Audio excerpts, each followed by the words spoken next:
అక్క ఒకసారి ఇప్పుడు ఇన్ని రోజుల నుంచి ఇంతమంది రాజకీయ నాయకులు వస్తున్నారు పోతున్నారు, మీకేమైనా న్యాయం జరుగుతుందని నమ్మకం ఉందా మీకు? ఆ నమ్మకం ఉందనే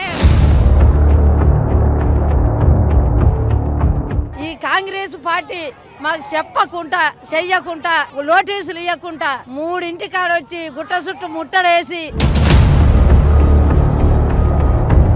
నా భూమి కావాలి, తీసేసిన కన్య కావాలి, మాకు ఇల్లు ఇవ్వాలి, మేము ఎటు పోము, మమ్మల్ని చంపినా ఏం లేదు, మేము రేపు పోయి గుడిసెలేస్తాం. మేము రూపాయకు కళాశాల పనిచేసి ఇళ్ళల్లో పనిచేసి పాచి పని చేసి మరుగుదొడ్లు కడిగి కట్టుకున్న ఇల్లు కూలగొట్టిండు. ఆయన కంచాగుద్దా అతను మనిషిని తల్లికి రానియలే. వాళ్ళ బాధ ఎవరికి చెప్పుకోవాలి చెప్పండి? మిమ్మల్ని నమ్మి మీకు ఓట్లేసి గెలిపిస్తే ఈ రోజు వీళ్ళ పరిస్థితి ఈ విధంగా ఉంది.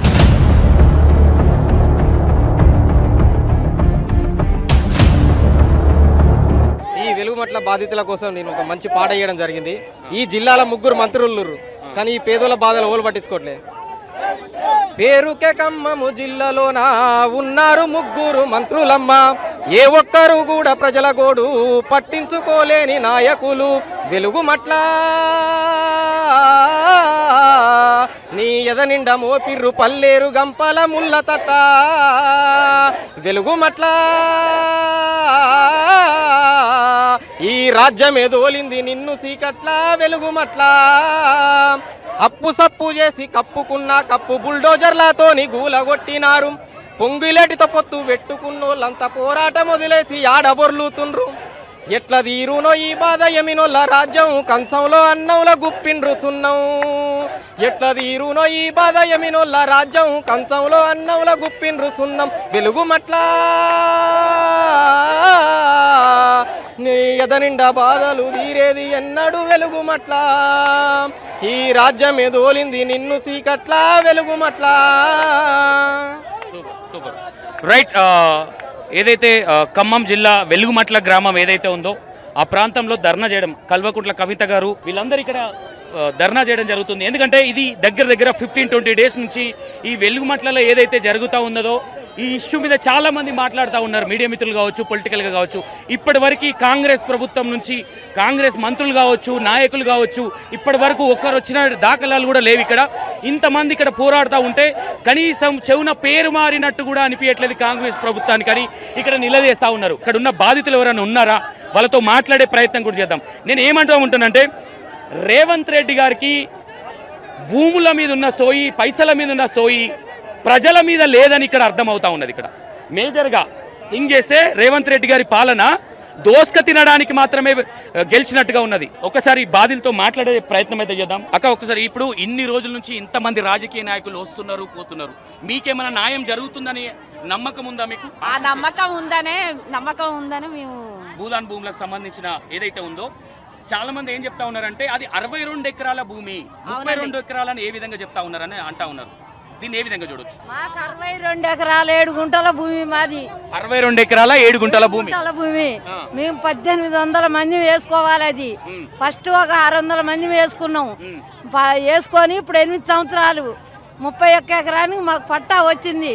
మేము 8 సంవత్సరాల నుంచి కరెంట్ ఇవ్వకున్నా, నీళ్ళు ఇవ్వకున్నా, రోడ్లు పోయకున్నా మేము కాయ కష్టం చేసుకొని చీకటింటే దీపం ముట్టించుకొని కోబత్తులు ముట్టించుకొని మంచి నూనె వేసి ఒత్తేసి కూడా దీపరాజం చేసుకొని తిన్నాం. భూదాన్ నుంచి కూడా మీకు పట్టా పేపర్ అనేది ఉంది అని చెప్తా ఉన్నారు. వచ్చింది మాకు, భూదాన్ నుంచి వచ్చింది, హైకోర్టు నుంచి వచ్చింది, కరెంట్ ఇవ్వాలని వచ్చింది. ఏ ప్రభుత్వం మాకు కరెంట్ ఇవ్వలే, 8 సంవత్సరాల నుంచి ఇవ్వలే. మాది ఇవ్వకున్నా మేము ఉంటామని మేము కరెంట్ ఆఫీసుల చుట్టూ తిరిగినాం, ఇవ్వలే. మేము సొంతం డబ్బులు పెట్టి కొనుక్కుంటాం, 2 లక్షలు పోసాయినా అని అడిగితే ఏ గారు అన్నాడుగా సొంతం డబ్బులకు కూడా ఇయ్యరన్నాడు. అట్లా తిరిగినాం, ఇటు తిరిగి ఆశ వదులుకున్నాం. నీళ్ళు ఇవ్వకున్నా టీఆర్ఎస్ ప్రభుత్వం ఉన్నప్పుడు కూడా మీ ఏవైతే ఇండ్లు ఉన్నాయో ఆ ఇండ్లు గూలగొట్టాలన్న ప్లానింగ్ చేశారు, వాళ్ళు స్టార్ట్ చేశారు, మీరు కంప్లీట్ చేశామని కాంగ్రెస్ ప్రభుత్వం చెప్తా ఉన్నది. మా కాడికి రాలే, మా కాడికి కూలగొడతామని రాలే, కూలగొడతామని మా కాడికి అసలు ఏ పార్టీ రాలే. ఈ కాంగ్రెస్ పార్టీ మాకు చెప్పకుండా చెయ్యకుండా నోటీసులు ఇవ్వకుండా 3 కాడ వచ్చి గుట్ట చుట్టూ ముట్టడేసి మేము చీకటింటే పడినాం. వాళ్ళు వచ్చింది కాని రాలే మాకు. తెల్లారగట్ట 5 బదారు 500 పోలీసులు దించిండు. మరి అంగాలతో వచ్చిండు. మా అన్ని సమాన్లు తీసుకోలే. ముత్యాలమ్మ కాడికి వచ్చి బేస్మెంట్ మీద నిలబడి మైకులో చెప్పిండు. ఊరు మొత్తం ముట్టడేసినాక చేసిన తర్వాత మీకు ఇన్ఫార్మ్ చేసిండా? ఇన్ఫార్మ్ చేసిండు. నమ్మించి గొద్దు కోసిండు అనుకోవచ్చా? ఇంత కోసిండు. ఇన్ఫార్మ్ వేసినాక అందరిని దించినాక జేసీబీలు వచ్చినాక అన్నీ వచ్చినాక ఫైర్ ఇంజన్లు కూడా వచ్చినాయి. మేము అడ్డపరిచాము మాకు నీళ్ళు కొడడానికి. వచ్చి అన్ని ఆపుకొని చుట్టూ ముట్టడేసి మాకు చెప్పకుండా ముత్యాలమ్మ కాడికి వచ్చి అప్పుడు మైకులో చెప్పిండు. మైకులో చెప్తే ఉరికినాం కూడా ఆడవాళ్ళం మేము 20 మంది మా పదారాళ్ళం ఉరికి. ఇదేమి న్యాయం? మేము 8-9 సంవత్సరాల నుంచి ఉంటున్నాము. ఇది పట్టా భూమి కాదు, గవర్నమెంట్ భూమి కాదు. మాకు 2 గంటలు గడువు 2-3 గంటలు పన్ను ఇస్తే మేము సమానం చదువుకుంటాం. మేము బయట వేసుకుంటాం. అయ్యా మీ కాళ్ళు మొక్కుతాము, మమ్మల్ని టెన్ చేస్తారని దండం పెట్టాము. తగనకించలే మీద పడ్డాడు. ఆడాలి నువ్వు దోసేసుకుంటానే ఊరి మీద పడ్డారు. ఊరి మీద పడి నుంచి ఉన్నారమ్మా మీరు అక్కడ? మేమా 8 సంవత్సరాలు వెళ్ళి 9వ ఏడు తలిగింది. 8 ఏళ్ళు అయింది. 8 ఏళ్ళు. ఎవరన్నా కాంగ్రెస్ పార్టీ నాయకులు ఎవరన్నా వచ్చి మీకు ఏమైనా మాట్లాడి ఏమైనా హామీలు ఇచ్చే ప్రయత్నాలు ఇవ్వలే. కాంగ్రెస్ పార్టీ రాలే. ఒక్కనాడు ఇయ్యాడు. 14 రోజులు బువ్వ నీళ్ళు లేకుండా మేము పిల్లల తల్లులు అల్తేరుతున్నాం. ఏ పార్టీ నాయకులు రాలే. వచ్చిన నాయకులు కూడా ఏమంటాడు, కాంగ్రెస్ పొంగులేటు మంది మాటలు వినకురి, మీరు ఎవరి మాటలు వినొద్దు, మీకు ఇత్తా అంటాడు. కానీ 14 కాడు ఉంది బిడ్డలాల, మీకు ఆడ ఇస్తా, మీరు ఓరి మీకు ఇల్లు కట్టిస్తా, కరెంట్ ఇస్తా అంటలేడు. అదే ఎవరు? పొంగులేటి శ్రీనివాసరావా? మరి అదే పొంగులేటి మీకు ఇండ్లు కట్టించిన తర్వాతనే ఈ ఇండ్లు గూల కొడతాం, మీకు వేరే ఇండ్లు ఇస్తున్నామని చెప్పే ప్రయత్నం ఏమన్నా అడిగారా మీరు? మా కాడికే రాలే. ఏ నాయకుడు రాలే. పొంగులేటే కాదు, మన ఓళ్ళు రాలే, బట్టి రాలే, తుమ్మెలాసరావు రాలే. ఏ నాయకుడు రాలే మా కాడికి. ఏ నాయకుడు రాక మమ్మల్ని అన్యాయం చేసిర్రు. మా 100 గజం మాకు కావాలి, మా భూమి మాకు కావాలి. ఇవాళ కలెక్టర్ గుట్ట మీదకి పోయి సదనం చేస్తాడు. చేస్తా ఉన్నాడు కలెక్టర్ అక్కడ అంతా కూలగొట్టి కంచెలు వేస్తా ఉన్నారు అక్కడ. వేసిండు. ఎందుకు మీ ఇండ్లని అక్కడ కలెక్టర్ ఆఫీస్ పడ్డది కాబట్టి మీ ఇండ్లని టార్గెట్ చేసిరు అనుకోవచ్చు. మా ఇండ్లు పడ్డాకనే కలెక్టర్ ఆఫీస్ పడ్డది. మా ఇండ్లు పడ్డాకనే కలెక్టర్ ఆఫీస్ ఓపెనింగ్ అయింది. మరి ఓపెనింగ్ అయినా కానీ ఏం చేసినావు? ఇయ్యాలెందుకు? మేము ఒక్కొక్క రక్త పట్టు, ఒక్కొక్క రూపాయికి రక్తం ఒడిపి మొగోళ్ళు కళాశాల పని చేసి అక్కడ ఏదైతే భూదాన్ భూమి జాగాలు ఏవైతే ఉన్నాయో కొంతమంది అక్రమంగా అమ్ముకొని దందాలు చేశారని కూడా చెప్తా ఉన్నారు. అమ్ముడు దందాలు లేవు అసలే. అమ్మే పని అది అమ్మే భూమి కాదు, కొనే భూమి కాదు, పేదోనికి చెందిన భూమి. ఎవరు ఈ పట్టాలు ఇచ్చింది? ఎవరు భూదాన్ నుంచి ఇచ్చింది? ఎవరు ఇచ్చారు మీకు ఈ పట్టాలు? పేరేమో నాకు తెలుసా అయ్యా. భూనాథ్ నుంచి మాకు భూమి ఇచ్చినాడే మొదలే 31 ఎకరానికి ఇచ్చిండు. మరి అక్కడ 10 ఇండ్లకు ఆల్రెడీ ఏదైతే కోర్టులో పెట్టారో ఆ 10 ఇండ్లను వదిలిపెట్టే కదా కూలగొట్టారు.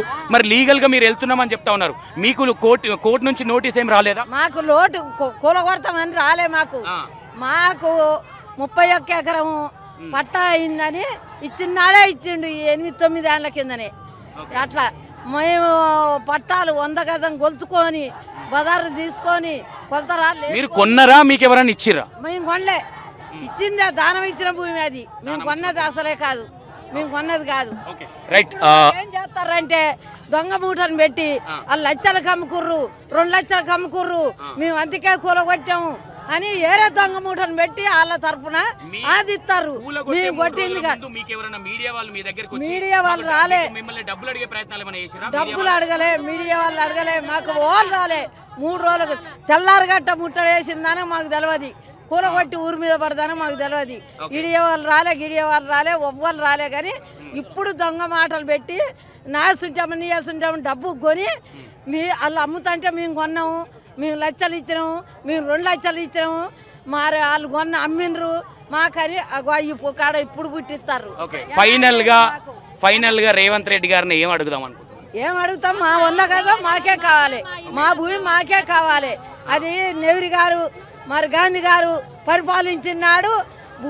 భూమి పేదలకు అంచేసిండు. ఎట్లా కూలగొట్టిండు? ఇవాళ ఏమిటి కూలగొట్టిండు? మేము బద్దామని పట్టణం వచ్చినాం. ఖమ్మంలో పుట్టోళ్ళే ఉన్నారు అందరూ. రేవంత్ గారిని ఏమడుగుతా, నా భూమి నాకే కావాలి, నా భూమి కావాలి, తీసేసిన కన్నే కావాలి, మాకు ఇల్లు ఇవ్వాలి, మాకు అదే చోటు కావాలి. నేను ఖచ్చితంగా అడుగుతున్నా. మేము ఎటు పోము, మమ్మల్ని చంపినా ఏం లేదు.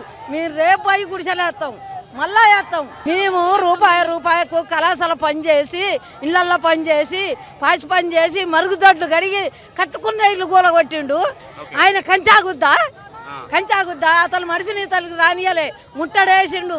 నా కొడుకు కలెక్టర్ ఆఫీస్ ఈనాడు ఆఫీస్ కాడ 4 గంటలు నిలబెట్టారు. నా పెరిటి 3 గాళ్ళ ముద్ద సమానయ్యా, నా కొడుకుని రానియరయ్యా అంటే రానియలే. 4 గంటల జాబ్ నిలబెట్టి సదనం చేసినాక రానిచ్చారు. ఎవరిని ఏ వాళ్ళని అతని మనుషులు రానియలే. ముసలాళ్ళని దల్లడిస్తంటే ఇట్టాడు పోలీసు బిడ్డే నా ముసలయ్య గడగడ ఉంటే కూకబెట్టి మంచిది దాపింది. అగొట్టాడు పని చేసిర్రు మమ్మల్ని. మా చోటు మాకే కావాలి.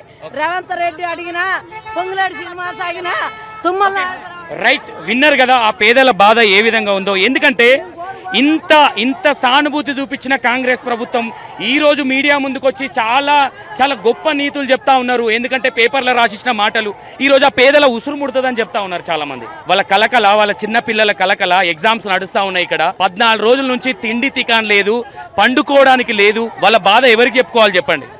మిమ్మల్ని నమ్మి మీ కోట్లేసి గెలిపిస్తే ఈరోజు వీళ్ళ పరిస్థితి ఈ విధంగా ఉంది. కనీసం వీళ్ళ దగ్గరకు వచ్చి పరామర్శించడానికి కూడా ముఖం లేకుంటుంది రేవంత్ రెడ్డి గారికి అనుకోవచ్చు. ఈ విధంగా ఈ సందర్భంలో ఒకరొకరు ఎంత కోపంలో ఉన్నారు, ఎంత ఆవేదన కక్కుతున్నారు అనేది ఒకసారి మీరు ఆలోచించాలి ఇక్కడ.